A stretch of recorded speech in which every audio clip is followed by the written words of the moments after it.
Peaceful greetings, folks.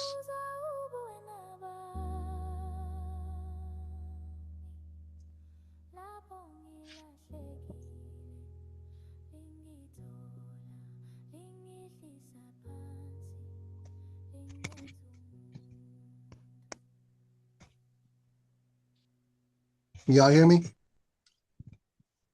Yeah. There. Right. Welcome. Welcome, welcome, welcome. First Saturday scuba tip of the year. Glad to see everybody in the house. More and more people are coming in. What we typically do is wait a few minutes, maybe it's about 5 or 6 after the hour, making sure folks have an opportunity to log on and get themselves straight before we get started. But it's also a time for us to go ahead and check in with each other. Seeing a lot of familiar faces. Just putting it out there right now, JJ, I'm so glad you're here. Just putting it out there, if you can help it, because I know you work all the time. I've made you co-host so that when me and Dr. Ford start talking, if other people start coming in, would you be willing to look out and let them? Yes, sir. Thank you so very much. Brother Courtlandt, can you make me co-host so I can share my screen when I get a chance? Yeah. Thank you, sir.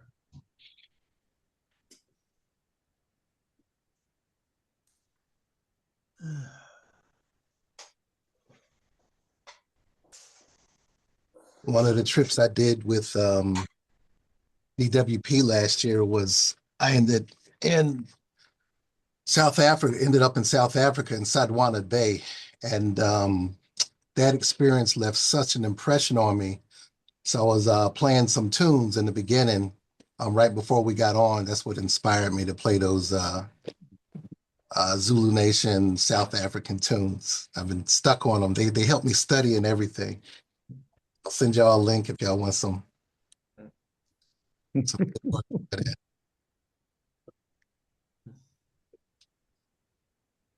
Outstanding, Brother Courtlandt. Dr. Ford, it's good to see you here. It is an honor to be back with you, sir. Right. Brother Ernie, always good. Candyman in the house. Nice to see you. I think it was a year before I knew that Melvin's real name wasn't Candyman.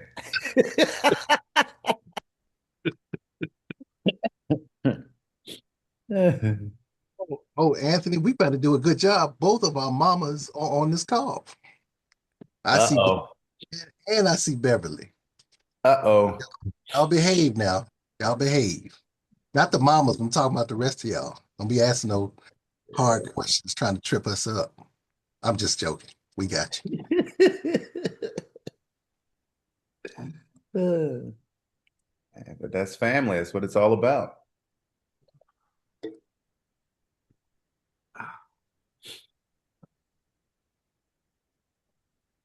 All right. This session is being recorded. We're going to send it out to the membership when we're ready.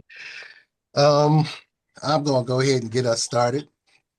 My name is Courtlandt Butts. I am currently the safety officer for the National Association of Black Scuba Divers.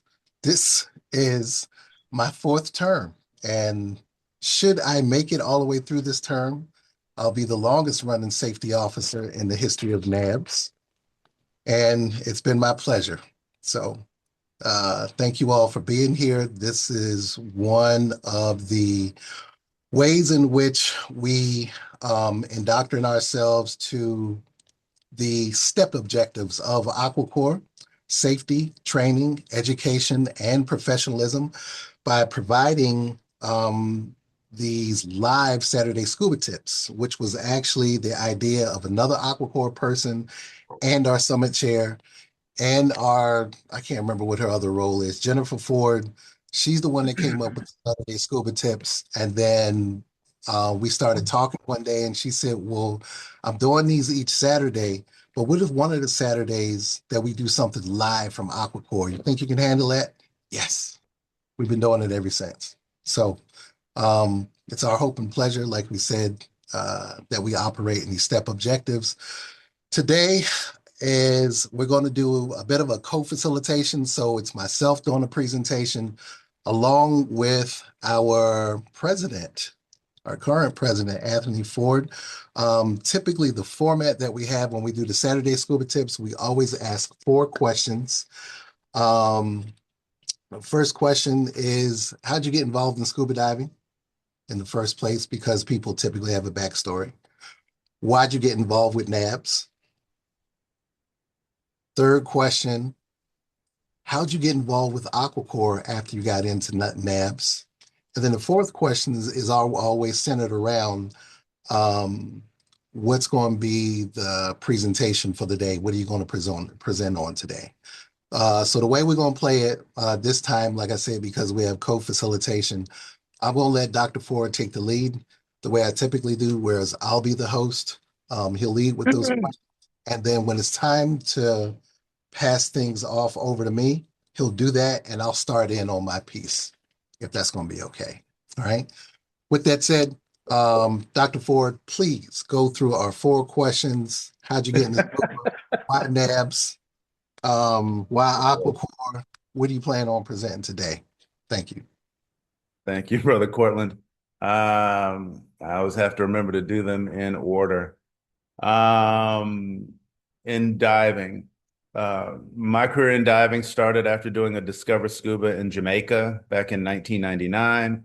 Didn't know anything about diving. The Sandals Resort at the time offered a Discover Scuba as a part of their resort package. Decided to give it a shot. In retrospect, I was probably one of the worst intro to scuba diving students I've ever seen. No sense of balance, no sense of awareness. I remember walking on the bottom, and I'm embarrassed that that was me way back when. Came back to the States, got certified as an open water diver.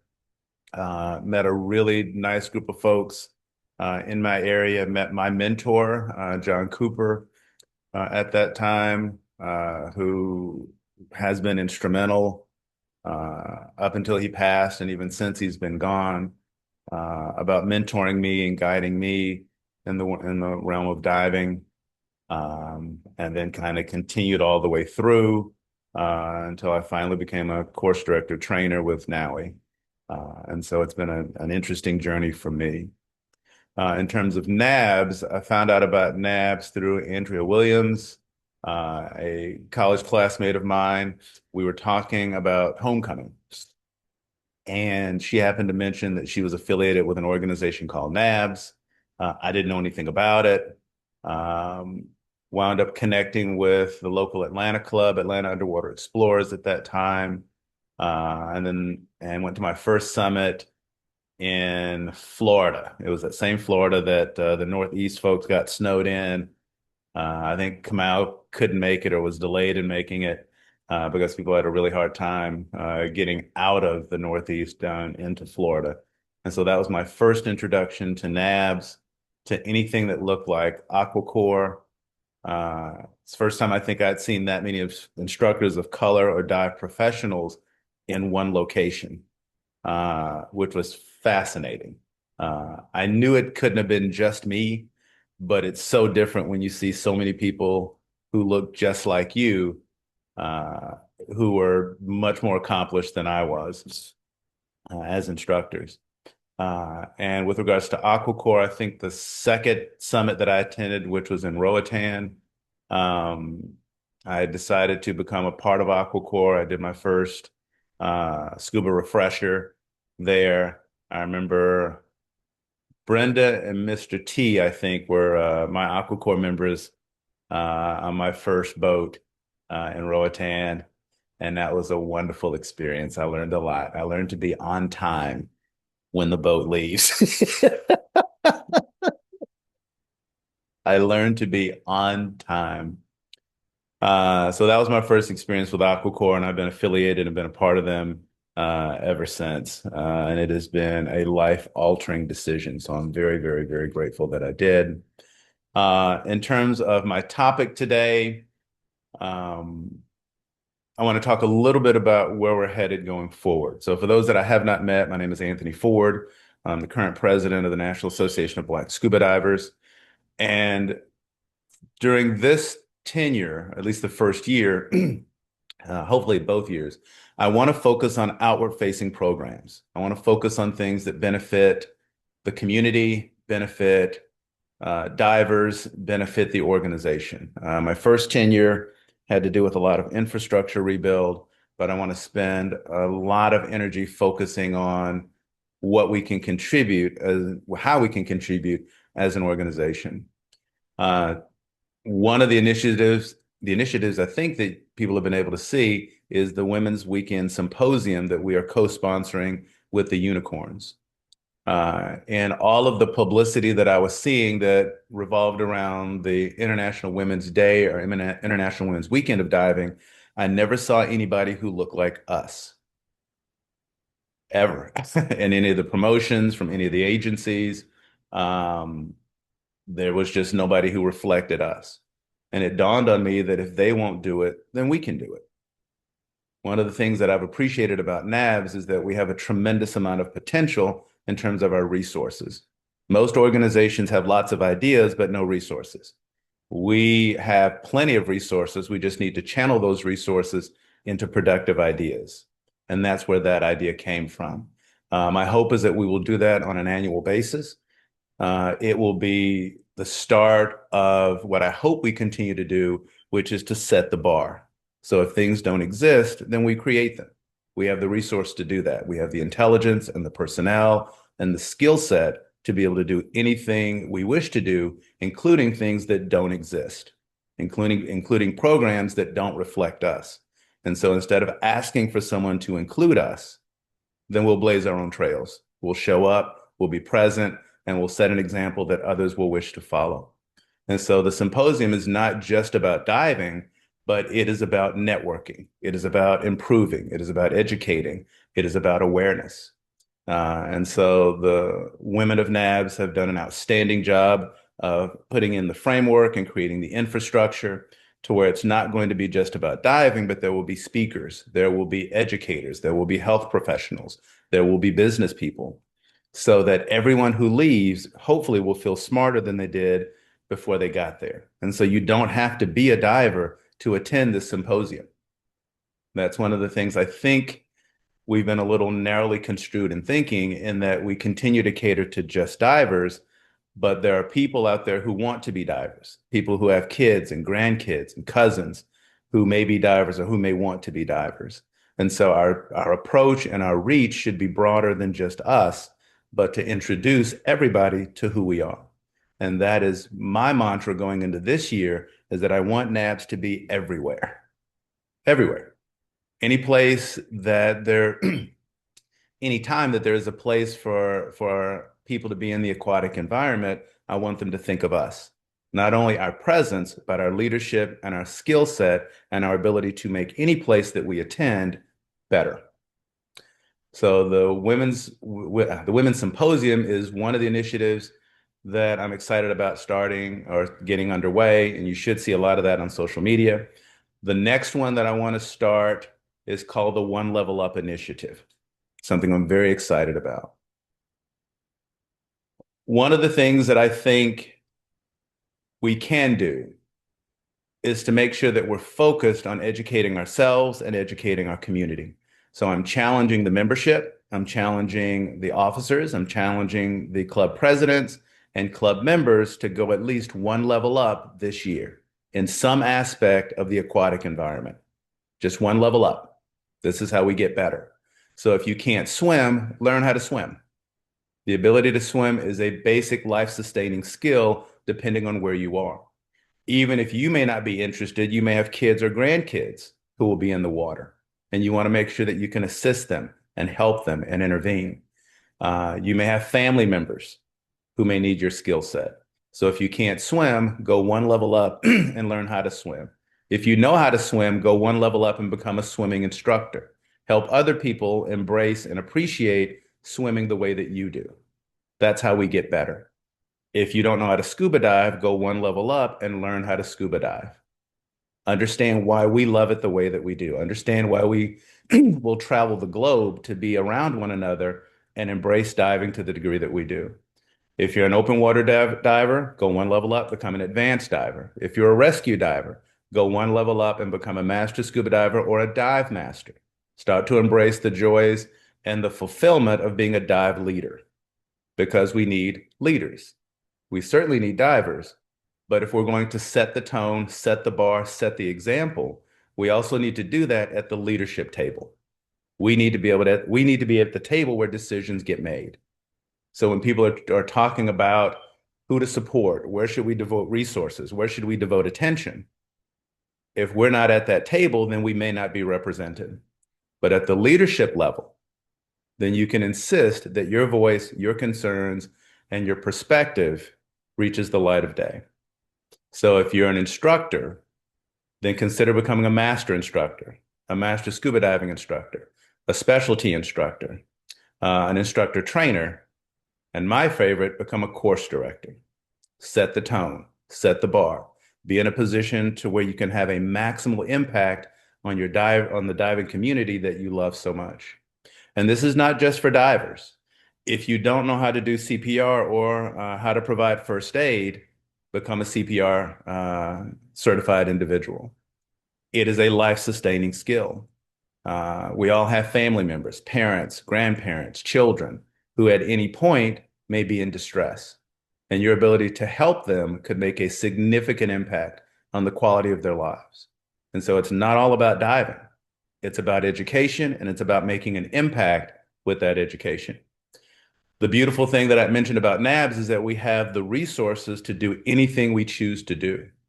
And so if you want to learn how to perform CPR or how to apply appropriate first aid, we can do that. If you want to learn which marine animals are dangerous in the aquatic environment, we can teach you that. If you want to know how to provide oxygen to someone who is unconscious, we can teach you how to do that. If you don't know how to swim, we can teach you how to do that. If you want to become a swimming instructor, we can teach you how to do that as well. If you want to become an instructor, we can do that as well. If you want to become a course director, we can do that as well. We have more resources than I think we appreciate. And I want us to lean into that a little bit more as we continue to become positive contributors, not only to ourselves, but to our diving community. And so one of the things that our marketing team has come up with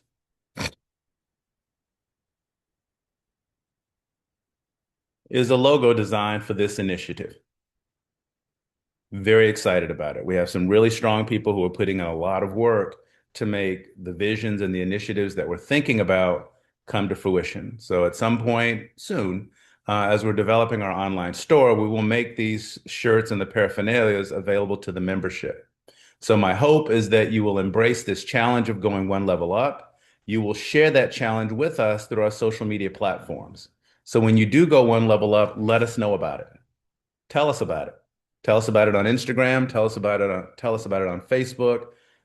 Share it with us on all of our social media platforms so that we can celebrate your success, also so that your success can inspire others. And that is what we do. It is not just what we do as individuals, but it is the impact that we make on those around us. Maybe there's somebody who's scared to swim and saw your story, heard your journey, and now wants to swim as well.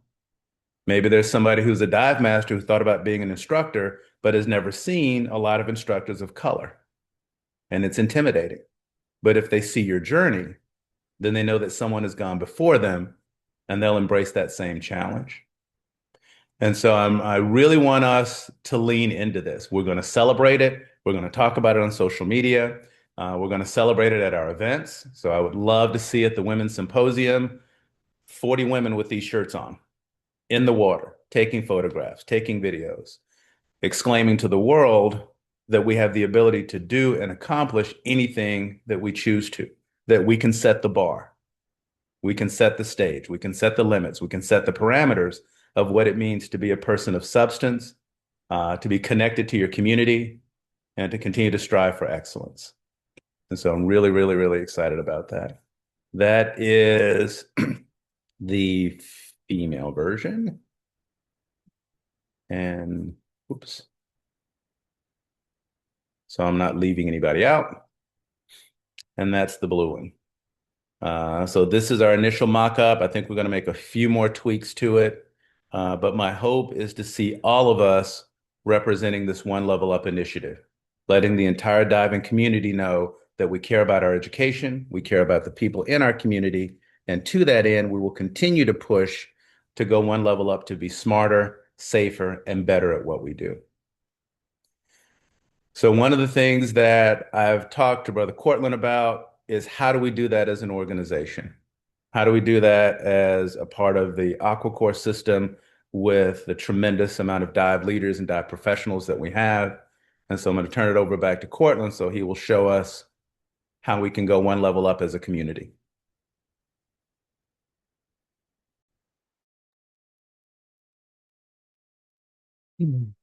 Thank you, Brother Anthony. Thank you. As a matter of fact, there are a couple of NABS members, longtime NABS members. I just want to give a shout out to right now, who was already thinking about leveling up before you got on this call.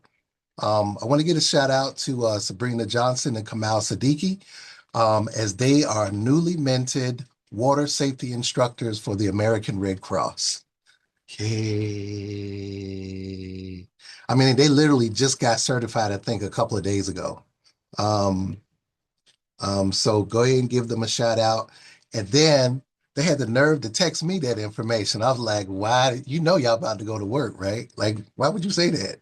Unless you didn't want to do something for the members. So we might be seeing more of them around in some of the initiatives that we're thinking about for this year.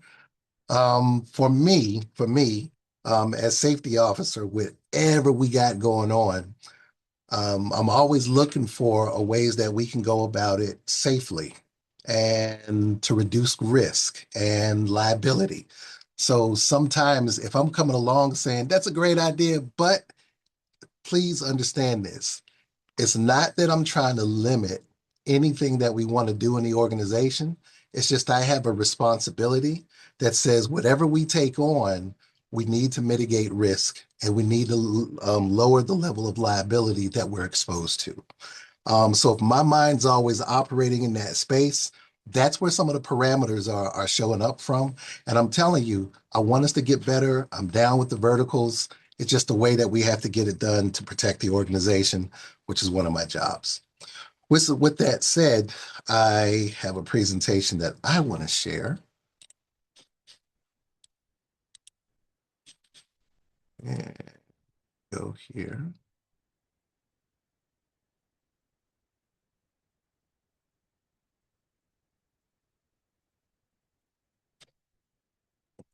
All right. Dr. Ford, can you give me a thumbs up if you can see my screen? All right.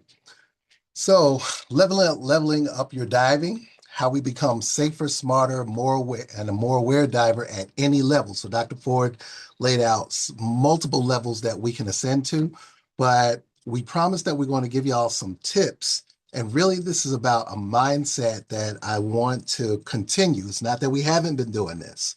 I just want to say we're going deeper into it. We want to provide more context, especially for people that are newer to NABS. And in this space, we're going to be exploring essential techniques and insights for divers to enhance their safety, efficiency, and overall awareness underwater.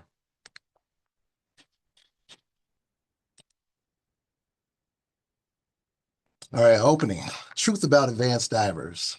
Certification, I want to be clear about this part. And I'm so glad my brother Ernie is on this call because I quote him all the time. Certification does not equate to true mastery in diving. And what Ernie would say is just because you're certified don't mean you qualified. All right, so we hear stuff all the time about folks telling us, I have this certificate, I got this certification, I got this certification. But when we look at the number of dives that they have, the number of dives that they have are equivalent to the dives that they had to do to get their certifications. You know what I'm saying? So if you go all the way up to rescue diver, and between open water, advanced, and rescue diver, that's a total of about 12 dives. And you say you have 12 dives, that's telling us that you haven't done any other dives other than the dives required to get those certifications. So it doesn't mean that you've achieved true mastery. So what we're offering here is becoming a proficient diver involves more than us just logging dives. It requires continuous skill refinement, a heightened sense of awareness, and sound decision making. Today, we're going to focus on some practical habits that enhance safety, efficiency, and buddy support in the water. Leveling up starts before you get wet. So before you get in the water, okay, before you even show up, before I even show you what's on these slides, you have to be fit to dive, all right? Kamal in different programs, Brother Kamal in different programs, he would put on a yoga clinic, and he would start it really early in the morning for folks that would wake up and make it. I'm so glad I made it several times, but that actually prepared me better in terms of getting my stretches in. I'm getting older and I need to do things with my body. But he also did things around breathing techniques that would help me breathe a little bit better underwater.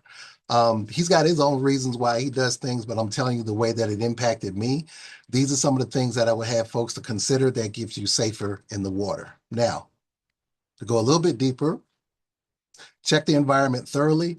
One of the things that I do want to put out there is this idea of agency of you as a diver. I know we're going to different locations, and we probably figure a lot of times that the dive master and the dive operator, they've looked at the environment, they looked at if it's going to rain or not.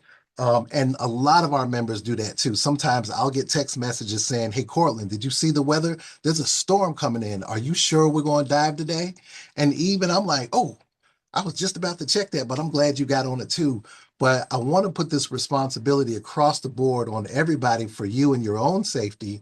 Assessing the dive environment is crucial for safety. This includes understanding, the current strength, identifying the entry points and exit hazards, mapping out your own depth profile, and knowing the emergency um, options that are available. Now, the thing is, a lot of times we share those things with y'all in the safety briefing, but if we miss something during the safety briefing, just kindly ask. And one of the things that I see happen, that I've seen happen more than once, is the dive master may give the safety briefing, but they leave out where the O2 kit is and the first aid kit is. A lot of times, if all of us are sitting there and that dive master is done delivering the briefing, we think we heard everything that we're supposed to hear. But it's still on us to be safe divers and say, "You know what, DM, you did a great presentation, but I didn't hear where the O2 kit was and where the safety kit was. I just want to know that for my own reference." They might go, "Oh, you know what? You're so right. It's right here next to the head." But it's still on us to ask the question. Agree on key parameters, establishing clear agreements, critical factors like turn pressure, maximum depth, hand signals, and separation plan is essential for ensuring cohesive teamwork underwater. So this is us encouraging us to be better buddies. I've been on plenty of dives where we ask folks to buddy up, and what'll happen is we may have, an odd person out. So it's a team of three, or sometimes the boat crews are so small that it's five people and then the dive master. Even though it's five people in the dive master, you still need to buddy up. We still need to know that somebody's got eyes on you and you need to identify who that person is.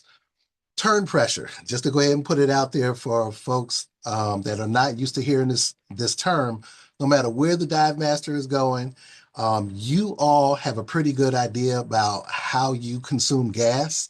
So you agree with one another. Look, I gets down on my air. I go through it pretty fast. So I'm going to tell you when I get to half of a tank. At that point, it's going to be time for us to turn around.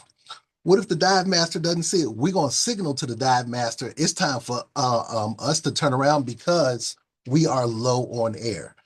There's no arguing underwater. Once you make up your mind, this is what we're going to do in terms of the plan, this is what we're doing. If one of y'all turns around and says, "This dive needs to end, I'm going up," there's no arguing. y'all go up. Safety is first. Hand signals, because people learn in different ways across agencies, y'all go over your hand signals as buddies before you even leave the boat. Again, wanna know why? Because there's no arguing underwater. All right, we're gonna try to work some things out, but if we can't work it out, we're heading back for our own safety. Okay. There's a lost buddy drill that I think across agencies, everybody knows. And this is essential for us just in case we get separated away from our buddies. Sometimes with me in the role as Aquacore, because I'm a little bit back away from the group, sometimes I'll see buddies literally getting separated. And sometimes I may come in and just remind them, tap, hey, where's your buddy? And when I see this, that's about to be a conversation when we get back on the boat. This is unacceptable. Okay. You need to know where your buddy is, or at least pretend like you were looking for them so we can go find them together. A lot of times somebody in AC can point them out for you. Prevention of panic. Proper pre-dive planning minimizes the chances of panic and poor decision making while underwater. I'm telling you, if y'all know your plan and y'all have heard this before, once you make your plan, dive your plan, plan your dive and dive your plan. Once you come up with a plan, which also includes if we get separated or where's going to be our meetup point, little things like that, it reduces panic so much because you know what to do in the moment. So being prepared allows the divers to focus on enjoying the dive rather than worry about on unforeseen circumstances. Buoyancy is your superpower, right? So Dr. Ford mentioned a little bit earlier about taking other specialty courses. No matter what is going down, no matter what course we're going to take, everything builds upon you mastering your buoyancy. And after that, mastering the buoyancy, it's really about task loading from there. I got good buoyancy, but how does me holding a camera in front of me change my buoyancy? How does me trying to hold the slate together in current while I'm doing an in situ drawing change my buoyancy? Are my fins going to be digging into the sand while I'm looking at something else? But all of that depends on buoyancy being your superpower. To master it, this allows us to maintain a stable position without a whole bunch of movement. If you find yourself kicking the whole time that you call yourself trying to stay still, more than likely you're overweighted, all right? Or at least you need to bump your BCD up just a little bit so you can become neutrally buoyant, and you shouldn't have to kick the whole time to leave yourself in one place. Once you get to that space of neutral buoyancy, then go ahead and take on the task. But too often, folks are so busy trying to complete the task, whether it's a picture, a video, writing something down, that they don't pay attention to their buoyancy. What I'm trying to tell you, to be safe, to be efficient, is achieve neutral buoyancy first, making sure that you're not kicking anything around, and then complete your task. Use breath control. Relying on your controlled breathing allows you to fine tune your buoyancy effortlessly. Like the inflator burst, which can cause rapid ascents, breathing adjustments provide a smoother and safer ascent and descent. It's all right here in the breath. And the more that you practice that, both on land and underwater, you become a safer diver. But that also means you have to be situationally aware around what does your breath do. I had a student. She used to be a CrossFit trainer, cross country runner. She's older than me and will jump down in front of me and do 50 push-ups right in my face. When she inhales, she shoots up to, it's almost like she put a couple of bursts from her power inflator into her BCD. And I have to tell her, like, you got a wonderful set of lungs on you, but you have to be aware around how your breathing impacts where you are in the water. The more situationally aware of that we are of our own breathing, the safer we are. And then, of course, fine-tuning weighting. This is one of the reasons why we try to tell people to write down your weight in your log books, because depending on what you're wearing, depending on the environment that you're in, you may do some fine-tuning. Even I myself, if I know I'm doing 2 or even 4 dives that day, depending on the wetsuit that I'm wearing or rash guard, or even, and I share this story all the time coming out of COVID, I put on COVID-17 and I tried to go down 17 pounds, that is. I tried to go down with the same weight that I went down with before COVID happened. And let me tell you, at the end of the dive, on our safety stop, I was completely inverted. I was vertical because I was kicking to keep myself down the whole time. I should have done a weight check. I didn't. I like, nah, I know how much more weight I need. Slow your roll. Go ahead and do all the steps that you were taught to do. Even the safety officer slips sometimes.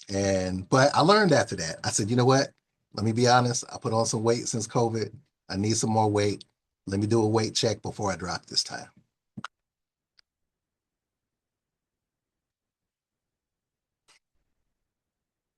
Y'all know horizontal body position is the key.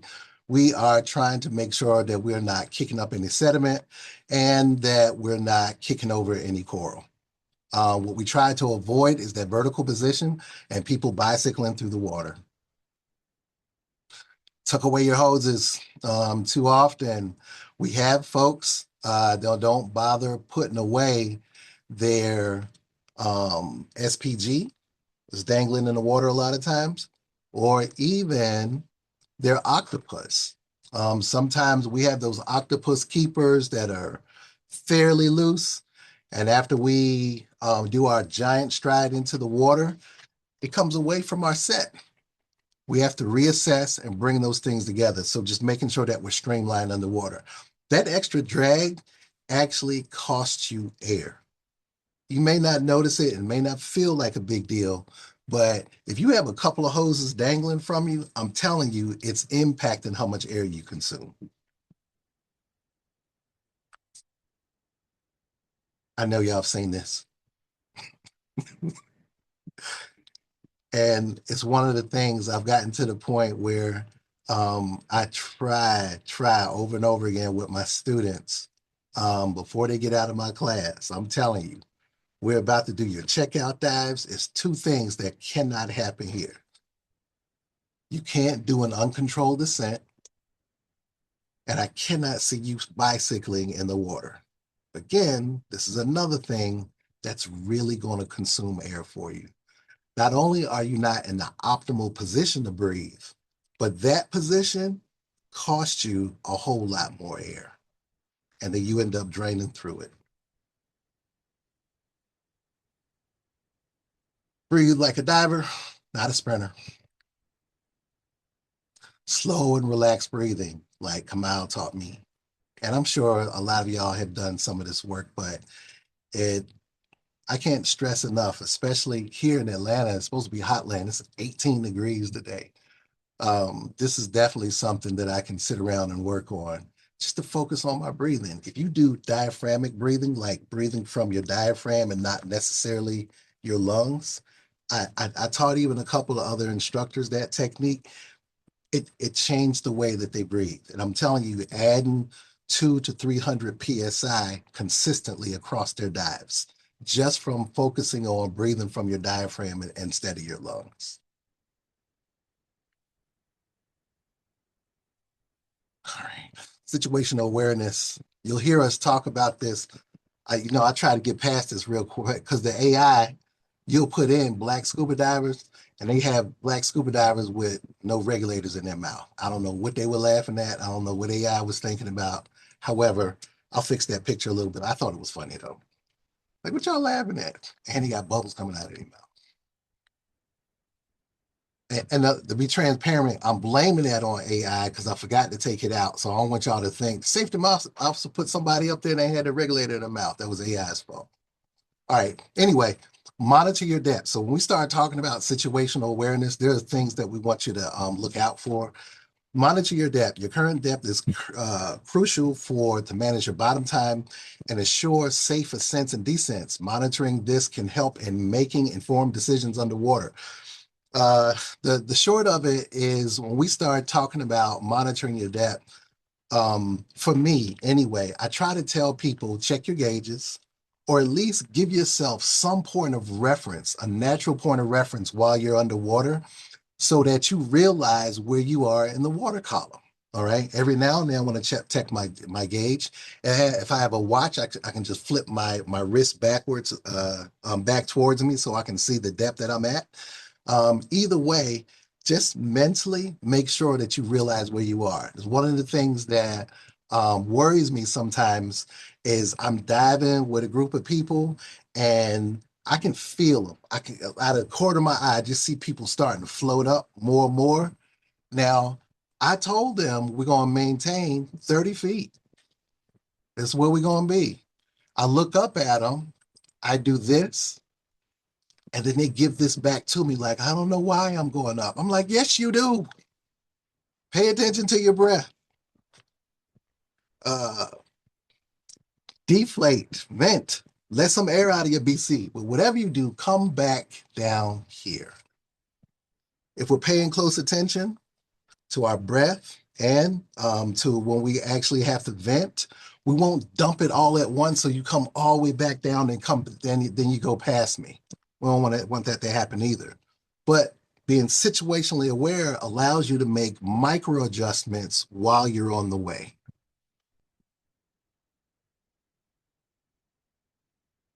Track your air supply. To avoid running low, check it every couple of minutes and communicate to your buddy. I can't stress that enough.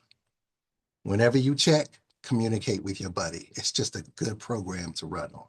That way, we won't be sitting up there thinking, oh, we're going to do this and we're going to do that. And your buddy is like, I'm low on air. We're not doing all of that. We might have to turn around and go back. But if I know and I have a pretty good idea how my buddy's breathing, that gives me a good idea about how we're going to navigate the dive and vice versa. Be aware of your buddy's location. All right. Always maintain your buddy's location. The thing is, we're not trying to tell people to be bonded together at the shoulder, but at the same time, if folks are asking where your buddy is, you should have a pretty good idea. Oh, they're right here. Generally, depending on what agency you're in, you don't want to be more than a breath away or 2 to 3 seconds away from your buddy. Because if somebody's out of air, you won't be able to share some air with them.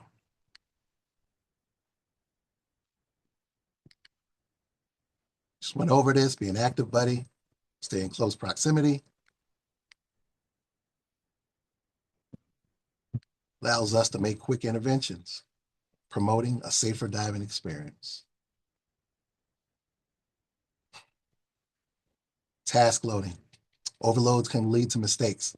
I know y'all have seen this before, where we have sometimes folks, they show up with new equipment, got new cameras, got new GoPro, taking it out of the box on the boat. And I'm already looking like, oh, this is going to be interesting. Whenever you start loading yourself with tasks, I would always offer, find you a pool, find you some sort of place to practice before you get to the open water environment. Find you a place to practice to say, when I'm not using this equipment, this is where I'm going to stow it on my BCD. And that comes with knowing your equipment and knowing who you are under the water. Come up with a plan. I'm only going to use this equipment for this dive, but I'm not going to use it on the next one. But whatever you do, try to get some practice in before you show up to an open water dive. Otherwise, it leads to mistakes. Thing that I do as a dive pro, but we can also do because we're trained, is practice some what if thinking. All right. So we want to anticipate some potential issues. As y'all can see, there's a potential issue right there. Somebody shared it with me just as an off note. If the shark is big enough, they can get in there. They keep sharing with me all the time with some stories about the shark still got in here. But you want to be able to anticipate some scenarios sometimes. If you, while you know, in the middle of your exploration. Build muscle memory for your responses. Sometimes, even though you may have a problem with the skill, an instructor may turn around and say, I want to see you do that again after you finally did it. Sometimes folks' mentality is like, well, I already did it. I'm like, I know you did it, but I don't know if it's committed to your muscle memory. I have a good friend of mine who was training um, his spouse, and his spouse hated doing mass removal and recovery. He made that poor woman do that 50 times. Say, I don't care. You being married? You don't like doing that skill? Well, I did it. Well, you going to do it 50 more times? Wow. I'm like, that's hardcore right there. Anyway, that's a commitment to muscle memory. And what they're learning here, so like even with us, we always ask people to do a safety check before we do all of our dives. Like when we're at Summit, and that first dive is just to go through some of the skills. Just in case folks hadn't had the opportunity to put in some practice, we're saying we're going to remind you and wake up some of those muscles because we want y'all to be safe together. Enhanced team work through rehearsal. We just started doing this last year, but this is one of the reasons why we wanted to encourage the Buddy Team Award, because the more that y'all start thinking like a team, the safer that y'all are going to be underwater and the safer the total event is. We're almost done. Perfect your ascents. Watch your depth during the ascent. The short of it is keep your eyes on your dive computer. A lot of times it'll give you a yellow or red up arrow if you're coming up too fast. Remember, we want to avoid getting sick by avoiding rapid ascents. So we come up nice and easy. Vent continuously because you know that air expands as we ascend. So prepare yourself. I had some divers that were mimicking me. So I've been trained to where if I'm going to ascend and we don't have a line, I have one hand ready to block debris. I have another hand on my deflator hose, and I just have it up because I'm prepared to vent. Some other divers that weren't trained to do that saw me doing this, and they put theirs up and they squeezed their power inflator. And I saw them. I was like, what are you doing? We get to the surface. I said, why'd you? Well, I saw you do it. I said, no, that's not the way you come up. I'm just preparing myself to vent in case the air in my BCD starts to expand too fast. And I didn't get on them and everything. Well, who trained you? I wasn't on that. I was just saying it's just time to educate right now so you can put things in the context. And they were like, oh, I said, yeah, so just get ready. But I'm not preparing myself to squeeze my power inflator.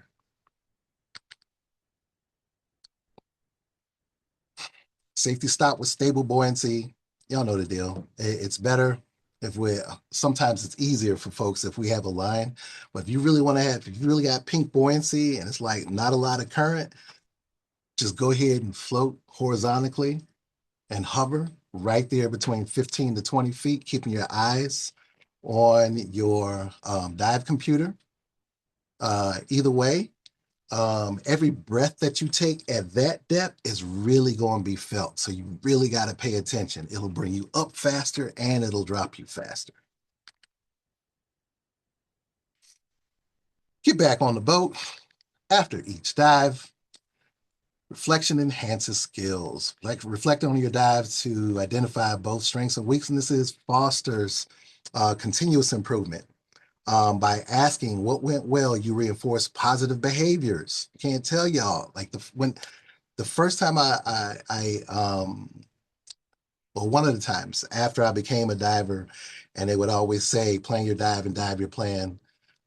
We came up with a plan. We saw a bus, like we're at a rock quarry, and it was like, look, we're going to go to this bus. We're going to go around the bus twice. We're going to check out the airplane, then we're going to come up. Now, the dive itself took like a total of 23 minutes. But the fact that we went down there and did exactly what we said we were going to do, and we came back, that really reinforced some positive things with us. We did exactly what we said we're going to do. Now, the next time we go, we saw some things out of the corner of our eyes. Let's plan for those things and then come back safely. The things that we could have done better, we just go ahead and discuss it then. And we look out for each other for the next dive.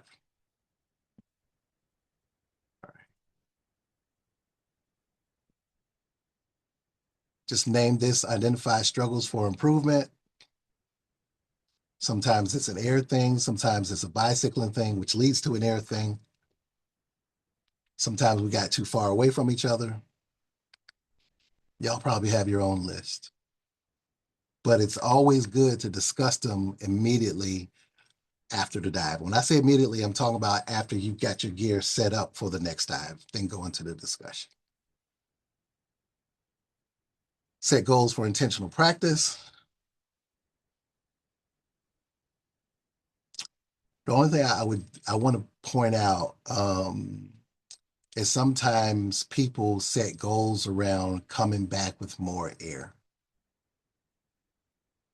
If you do that, the safest way to do it is to practice proper breathing technique and not to turn it into a competition where you're going to be skip breathing, trying to beat each other on air.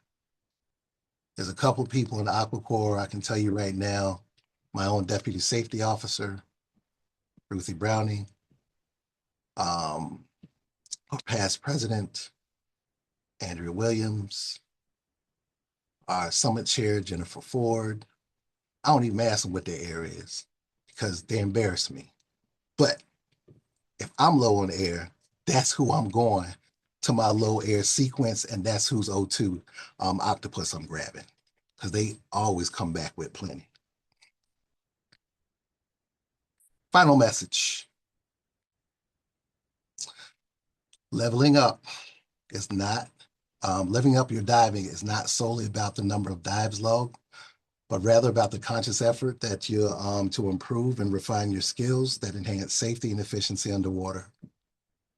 By focusing on intentional practice, mastering buoyancy, maintaining calm breathing, and fostering strong buddy awareness, making smarter decisions, divers can significantly elevate their diving experience and safety. This dedication to improvement is what transforms a diver from being merely experienced to truly exceptional. So, along with Dr. Ford's theme and efforts for this year, this is what leveling up could look like. We'll now open the floor for questions. Got a few more minutes left. Let me go ahead and stop.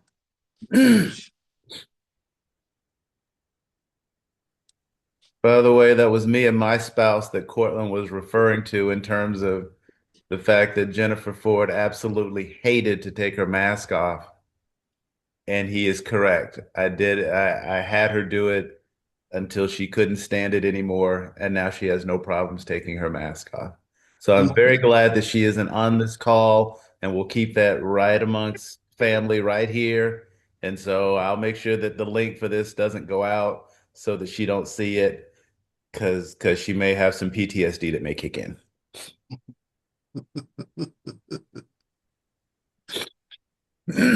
Right.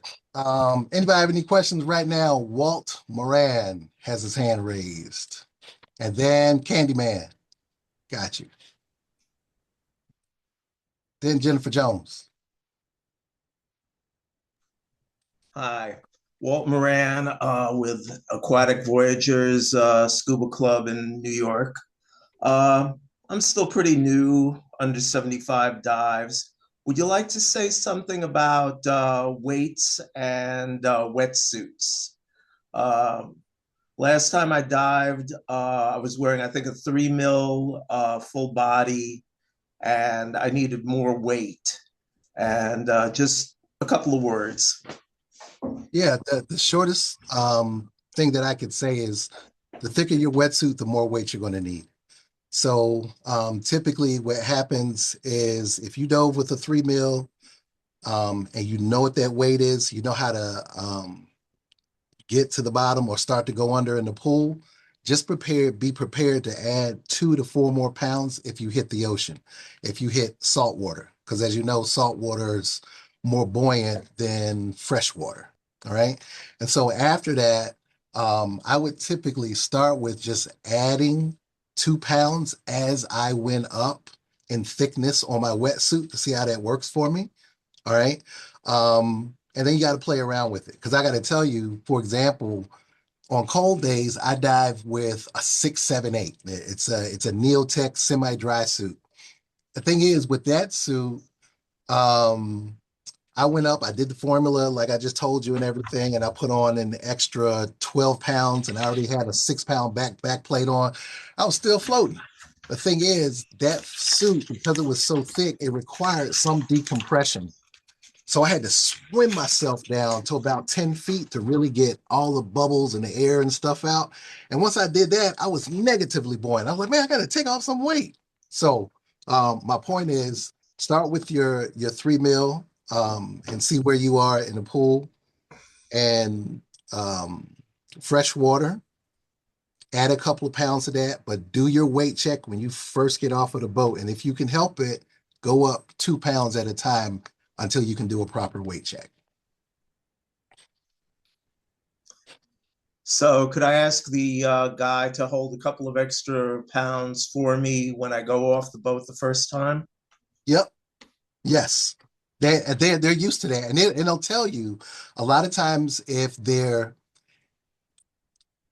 efficient, what they'll do is they'll actually have a 2 pound weight with a clip on it so they can just slap it onto your D-ring so that you go ahead and continue your dive. Now, if that works for you, at the end of the dive, when you get off the boat, you can say, you know what, let me go ahead and adjust my weight. I'm going to take this off and I'm going to go ahead and add that 2 pounds around my waist. They're ready for that.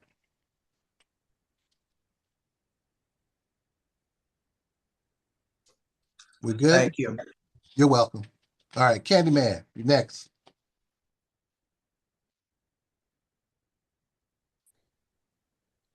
Happy New Year to everyone. This is old Melvin back in the hood.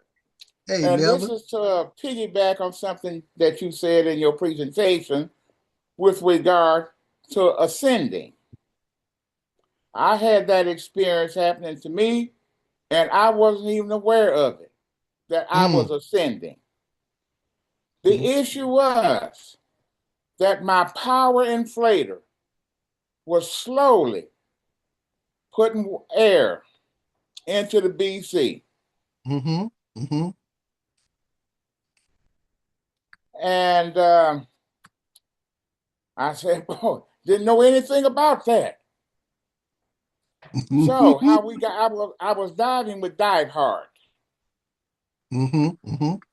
and how we got the problem resolved was took a little silicone, took the holes Mm-hmm. apart, and just Mm-hmm. put a little silicone around that spring.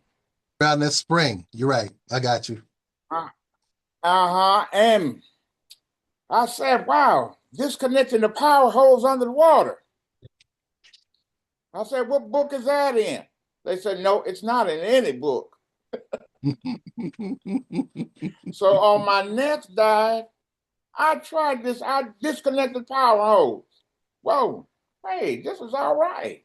Ain't nothing out of the ordinary happened. And plugged it right back up. Yeah. So that was a new experience about something that's not in the book. Well, thank you, Melvin. I sure appreciate you. People kept looking at me. Why you keep going up? I don't know. I can tell you. So thank you very much.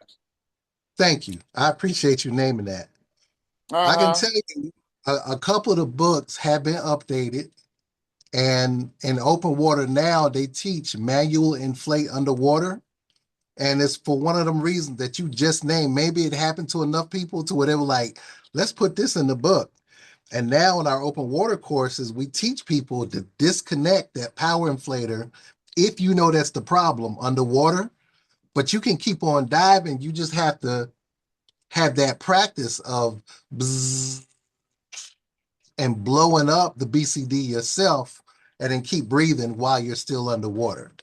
But that's a skill I just taught. And I went through that same experience with that spring sticking. Uh-huh. But mine wasn't no nice little, easing up to the top. It was snatching me. And I had to No, pull this it. was just gradually putting a little air Mhm. in it. Yeah. Hey, and you sit up there like, why are you filling up like this? All right. And Jennifer Jones, guess who's going to be 80 years young in 2 weeks? Melvin, February the 3rd, outstanding. February 80 3rd. years. Let me put that out I there. heard somebody talking about getting old during the presentation. Uh, You're well seasoned, Melvin. Well seasoned. that's Thank right. you Well, very much. No health issues, just a few thank little you, Mel. knee issues. And I mentioned this to my orthopedic doctor. I was going in to him talking about surgery. He said, "Oh no, we're not doing that surgery thing." I said, "Well, I can't square dance as much as I used to, and I'm just concerned." He said, "No, you're not being concerned. You're complaining." Hmm. Then he said, "As about the square dancing," he said, "You're almost 80 years old. Adapt." Adapt. Outstanding. You know what? Dr. Lynn Diggs did a presentation for us a couple years ago. I want to bring her back around the difference between um, your age in terms of years and your age in terms of your body and movement. And the main thing I got from that Mhm. presentation was you got to keep moving. That's That's it. really what's going to determine your age relative to your activities. I'm sorry, Jennifer Jones, you had your hand up. Let me go ahead and get you in since we're out Okay, of thank time. you. I'll be Thank really you. because I mentioned it in the chat, and thank you for the people who responded. I was asking about how you breathe through the diaphragm. Um, so that's something that I'd like to work on personally. So just the main summary of it, is it more like just breathing slow through your nose and exhaling slow through your mouth to achieve that? You know what? Two things. Call Kamal. He on the line right now, so send him a chat. And the second thing is, the shortest thing I can tell you is breathe like a baby. If you look at a baby and you see their little bellies rising up and their little bellies going back down when they breathe, that's diaphragmatic breathing. When you see my chest expanding forward, that's when I'm breathing from my lungs. But if you can be still and expand your diaphragm, and therefore the lower part of your torso outward, and pull the air in from there, that's diaphragmatic breathing. And it's got to go past your lungs. So it's getting in there. The thing is, when I focus on breathing from my lungs, I don't necessarily get a lot of air going down into my diaphragm. Right. And now I'm paying attention. Thank you. Mhm.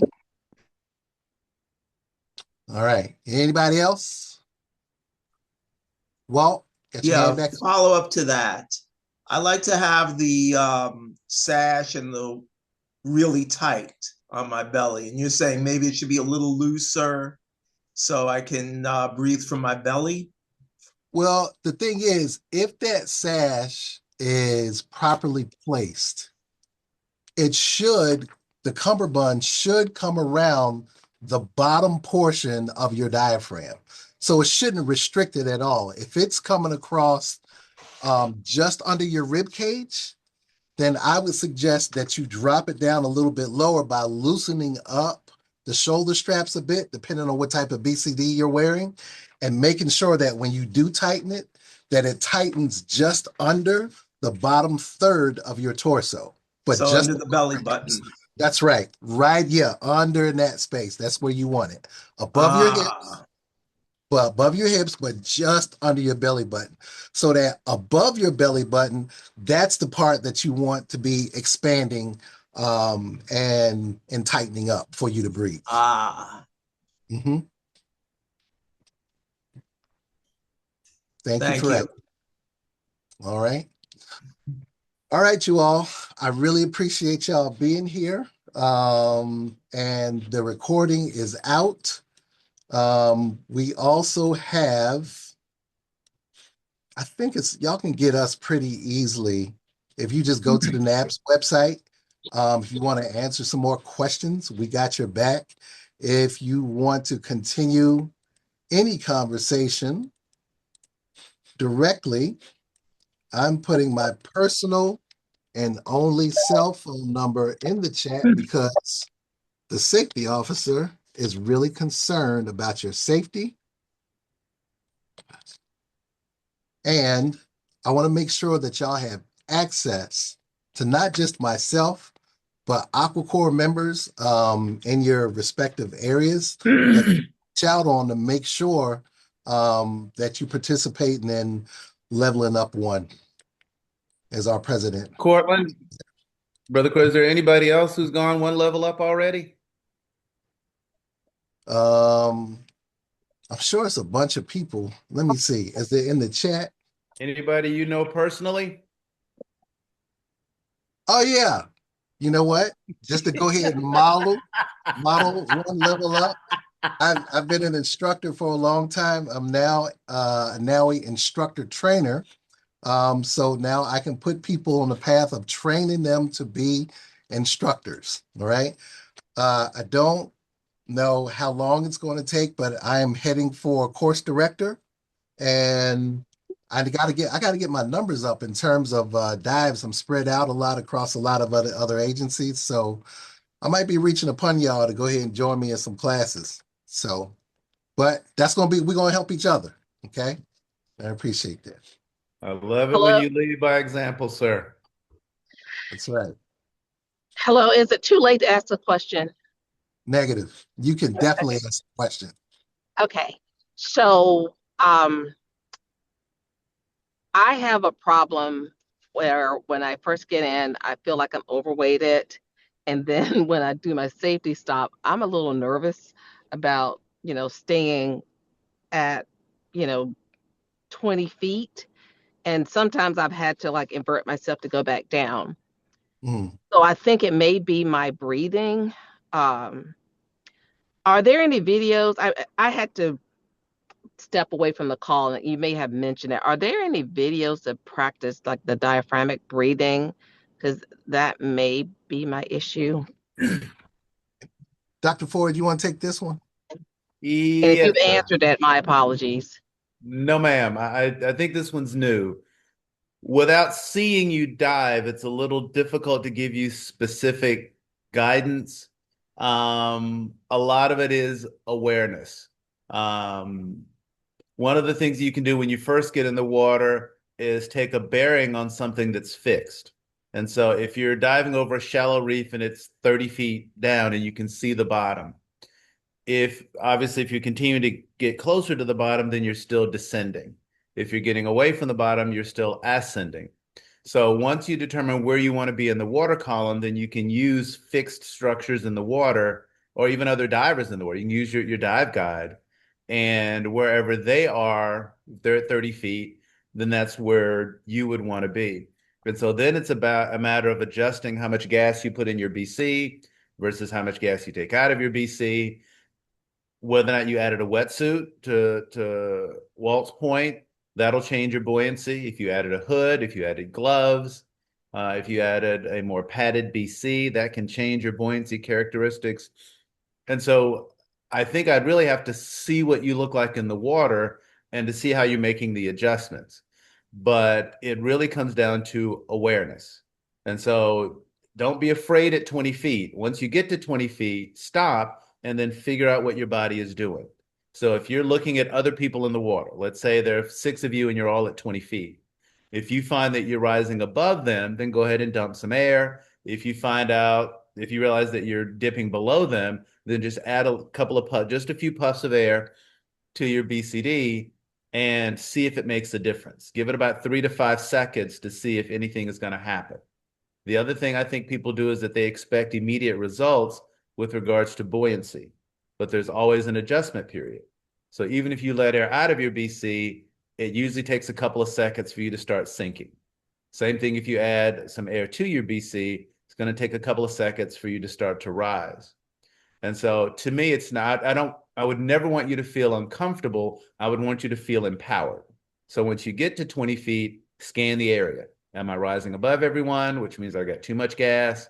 Am I sinking below, which means that I don't have enough gas? Or am I overweighted? Do I feel like I'm always adding gas to my BCD to try to get neutral? And so hopefully we can get you, if you haven't been to one of our dives, either with one of the local clubs or at the summit, or at the youth summit, or at the Women's Empowerment Symposium. I think there are a lot of places where we can get eyes on you to kind of see how you're moving in the water column to see if we can give you some real constructive advice. Thank you, Dr. Ford. Thank you, As a matter Dr. of fact, Ford. I'll reinforce diaphragmatic breathing is going to help you anyway. But I want to add to what Dr. Ford is pointing out. I don't want you to practice on something where we're misdiagnosing what's really going on with you. So that's why he's pointing out, like, let us check you out and see if it's this or that. But you're empowered to do the same thing yourselves. And he gave you a list of things that you can check for. Maybe it's this, maybe it's that. Go ahead and try some things out, because a lot of stuff we do in scuba diving is about experimenting while we're safe. But I would say promote the both and. Look out, try to figure it out, figure some things out for yourselves from that list. But also, Leslie in here, she pointed out there's a lot of good videos on diaphragmatic breathing on YouTube. I don't have anyone in particular, but they'll resonate for you when you start checking them out.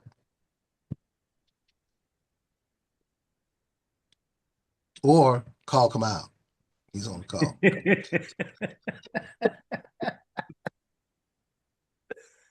But that's what I'm saying. He mentioned, the president mentioned a little bit earlier, we're really about networking. I'm trying to get us to depend on our own resources that are right here in front of us.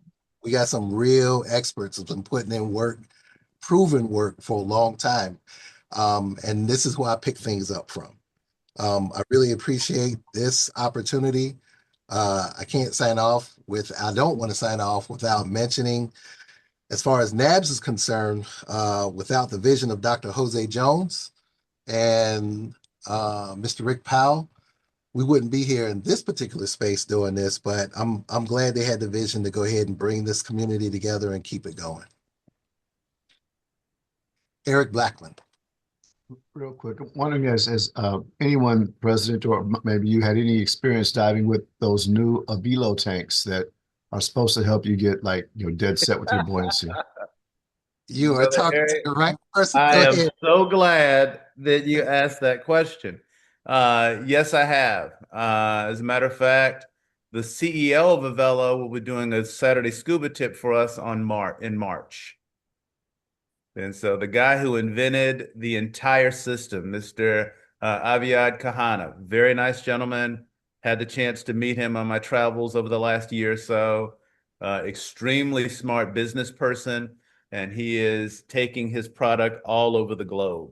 So the Avelo system is a BC-less system, where the cylinder is where you're going to add water or release water to change your buoyancy characteristics.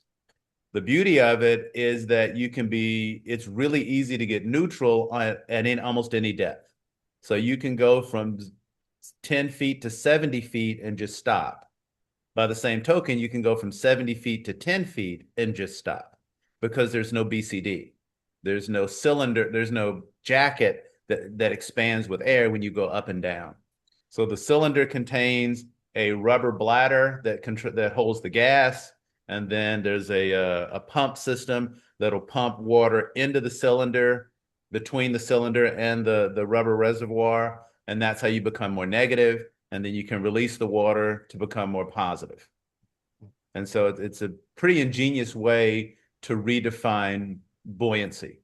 It's not a difficult system to learn, a little pricey right now, depending on what you want to, if you want to actually own your own. I think they're working on some cost stuff. There's also a lot of data that people are able to gain in terms of their diving characteristics with the device through some of the contracts that they have with like Shearwater and Scuba Pro. So the Avelo system is relatively new in terms of the diving industry, maybe a couple of years old, I think. But I've asked Aviad or Mr. Kahana to come and do a presentation with us, and he has agreed to come and do the Saturday Scuba Tip in March. So please save all of your wonderful questions for him. I do have a question for you, Dr. Ford, because you dove it before. Yes, sir. What did you notice about your air consumption on the Avelo system? You know, that's a good question. Because when I dove the Avelo, I actually dove it with the full face mask at the same time. And so I did all of my Avelo training on the IDM. It's a little different. And I think Aviad said that they've gotten a second generation of it since I dove mine last year. I got trained on it in 2024, October 2020, because I missed the Grenada Summit because I was doing the training on it. I think my gas consumption was about the same. What I did realize is that I didn't have to fiddle with buoyancy. So I didn't have to figure out how to add air and let air out, or if I went from 60 feet to 40 feet, do I need to start dumping air? Or if I go from 40 feet to 70 feet, do I need to start adding air? I didn't have to do that. I think I would only use the little pump system maybe twice during the whole dive. And we went through a pretty wide gambit of dive depths. And so from that standpoint, I didn't notice any issues with my breathing gas, unless you're a person who puts a lot of air into and out of their BCD during a dive, because that's a lot of wasted air. So that's why buoyancy control is so important, because if you're adding and dumping and adding and dumping, every time you dump that gas into the water, that means that it's no longer available to you to breathe. And so you can lose several hundred PSI doing what we call yo-yo diving, where you go up and down and up and down and up. Go up, you dump the air, you go down, you add it back. Once you dump that gas into the water, it's gone. And so if you're able to control your buoyancy, meaning that you're not wasting gas by yo-yo diving or continuing to dump gas from your BCD, then you save that gas for you to breathe. And in the Avelo system, there's no BCD to put gas into. So there's a jet pack, which fits over your shoulders, and then the cylinder, and then all the components that go with that. There's a battery that runs the pump. And it's really, you know, the e-learning that they have with it is pretty good. It was, I think, a pool session or two, and then some open water dives, and it was pretty good. So there were a lot of folks who went to Bonaire at the Bonaire Summit who did some of the Avelo training. And I told Aviad about it, and he was really excited about it. I was really excited to do a presentation to the organization for that. So we'll publicize that as we get a little closer. There are a couple more folks that I'm going to bring in. The CEO of Dan is going to do a Saturday Scuba Tip for us, as is the International Training Director for the Ocean Reef Full Face Mask. He's going to do a presentation for us. So my hope is that we get some of the top people in the industry to bond, connect, and engage with us. Again, this is how we grow. This is how we make a name for ourselves. This is how we stamp our identity, not just locally amongst one another, but nationally and internationally in the diving community. And so I'm excited about this. All right. All right. This is Frank. I'd like to just piggyback on what Dr. Ford said about the yo-yo diving. What I try to do with new divers is I tell them to orally inflate their jacket, use the oral inflator when they're underwater, and use the air that you're exhaling to inflate your jacket if you need to do that. And that way you're not using good air that you could breathe, but you're using air that you're going to be kind of expelling anyways. So it might take some practice, but that will save you, can save you some air and give you a couple of more minutes downtime. All right. Thank you, Frank. Now, to be clear, Frank is talking about on a traditional system, not the Ovelo unit. Correct. Yes. Or the full face mask. Or the full face mask. Always qualifiers. Yes, sir. All right. Y'all be safe. I am about to, I'm not going anywhere. It's too cold outside. I'm about to spend some time. Courtland, this is Frank. One more question. When is the AquaCore Summit in Utility this year? What are the dates? The dates are August 12th through the 17th. And that's one of the things that I'm sending out. I'm glad you asked. I'm sending out an email today to all of AquaCore. We have 14 slots, and I was actually trying to hold off and wait until I actually heard from the dive operator there. He hasn't hit me back yet, but I'm pretty certain that's when it's going down. Sometimes she's not fun, and sometimes she is fun. Yeah. Today happens to be a fun day. So I'm leaving, huh? No, because you're in a good mood. So Always in. There we go.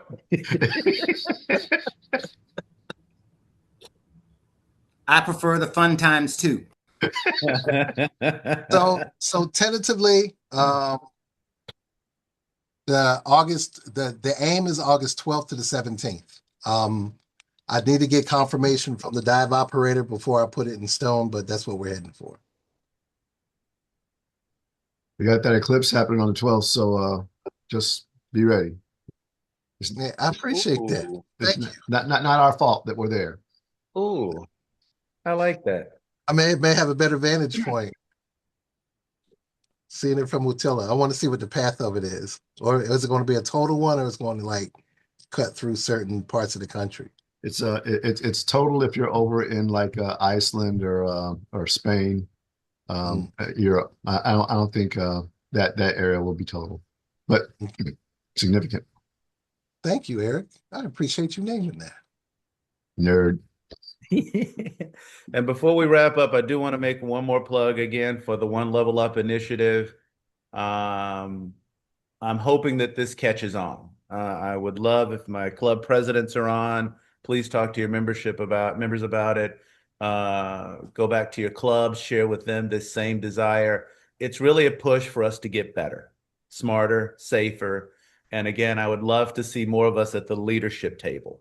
We are severely underrepresented on a national and international scale at the leadership table. And believe me, there are decisions that get made about where resources are devoted, advertising, marketing, et cetera, funding, scholarship opportunities, et cetera. Those decisions are being made. And if we are not represented in that area and in that space, then there's a fair chance that we will not be represented in the outcome. So I would love to see not only that we get better as divers and smarter as divers, but we also set the table for future leaders as well. Those who are going to set the bar, keep it high, and make sure that we are extremely well represented everywhere we go.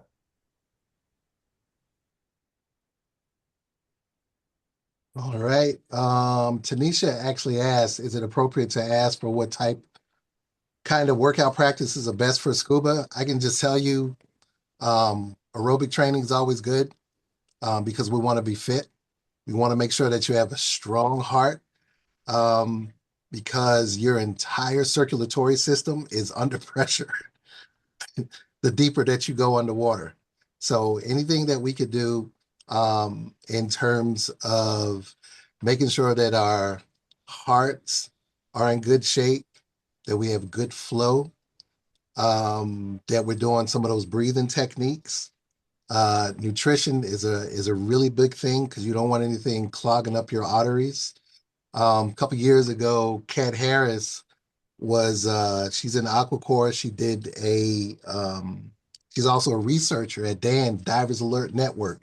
And one of the things that she pointed out was the older that we get, the more rigid our arteries and veins become. So she said, I just want you to imagine a tube And the deeper you go under pressure, that tube gets bent in different directions. If it's brittle, it's more likely to crack. So you don't want that to happen. So we do things to make sure that we're looking out for our circulatory system. Can I add something to that, Courtland? Yes. I live in North Carolina. I know Kat. The regulations and policies for surface intervals and just everything is built around white men, not Black people. Mm-hmm. Oh yeah, for sure. I think you put that out there as well. Like but that also goes to who's actually doing the reporting. Like it's even on us to do more of the reporting so that we can get more of that data. And unfortunately, she's no longer with Dan. So, yeah, that's right. But yeah, she told me that when I took my nitrox certification. Mm-hmm. I didn't know that. That's unfortunate.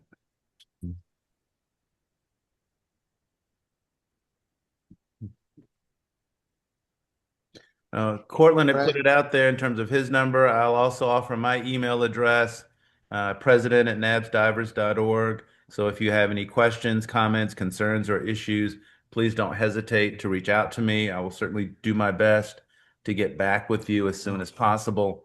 But I did want you to know that people are listening. Yep. Somebody just put into the chat, go ahead and reach out to us directly. You know, you can always be involved. As an open water diver, we want you in the house. You know, you can still grow with us. If you're not near a place where you actually have a club, then reach out to us directly and we'll make sure that we do things or keep your ears to the ground. What I would say is, number one, make sure that you have paid your dues. And I'm not saying that because I want you to pay your dues. I'm saying that because I need you to show up on Member Planet where a lot of our opportunities are being blasted out to the membership. I also need us to make sure that we're on Facebook because our correspondence chair, our summit chair does a really good job. Social media chair, does a really good job about putting words out there about what different things that we're working on. And there are a lot of different experiences, if not just with us, but then with the local clubs. I have not seen any local clubs turn people down who say, hey, I'm in town for a little while. I don't live in this area, but I want to dive with y'all. Reach out to them and check them out. I haven't seen them turn anybody down. So, and you have both of our emails and our numbers. We can talk you through a couple of things. All right. Y'all, please be safe. Have a wonderful, wonderful Saturday afternoon. Like I said, I am not going anywhere. I'm about to kick it in the living room a little while. Sending y'all out with these South African vibes. Frank, thank you again for the honey. Half one of the bottles is gone. I put it on everything. Thank you, Frank.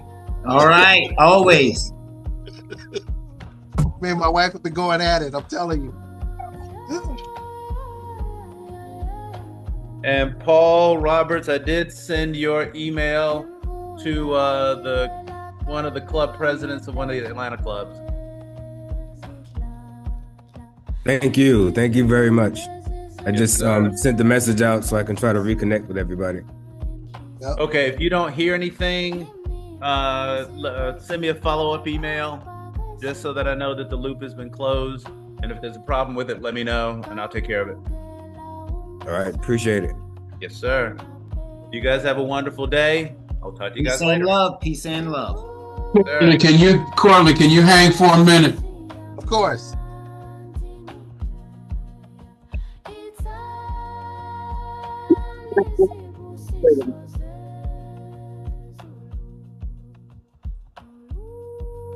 Melanie's calling me. but stay on for a second.